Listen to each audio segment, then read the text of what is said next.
Hi everyone, welcome back to my YouTube channel dsrl maths YouTube channel.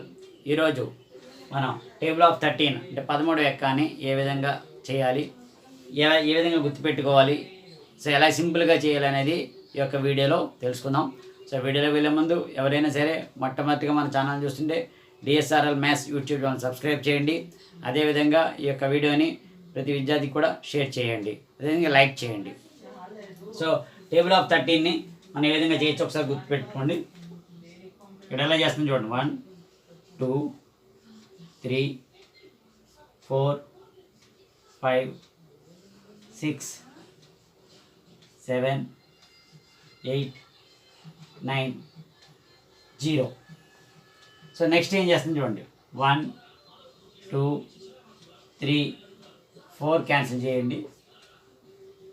5 6 7 ఇక్కడ 8 cancel చేయండి. 9 10 11 ఇక్కడ 12 cancel చేశాక 13. Okay, so ఎందుకంటే ఒక బాక్స్ అయిపోయిన ఇక్కడ బాక్స్కి లేదు కాబట్టి 4 క్యాన్సిల్ చేసాం. అదేవిధంగా ఇక్కడ 8 వదిలేసాం. 9 10.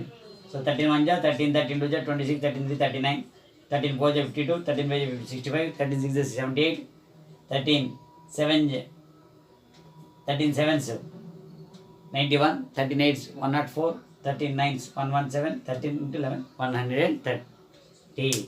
సో ఈ 3 అయ్యాక ఒక నెంబర్ని మనం లీవ్ చేసి మనం రాస్తున్నాం.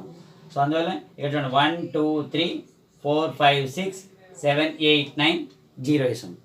మళ్ళీ ఇటు నుంచి వచ్చినప్పుడు ఏం చేయాలి? 1 2 3 4 వదిలేయండి. 5 6 7 8 వదిలేయండి. 9 10 11 తర్వాత 12 వదిలేసి 13. సో ఈ రకంగా మనం ఈజీగా సింపుల్గా 13th టేబుల్ని చేయొచ్చు.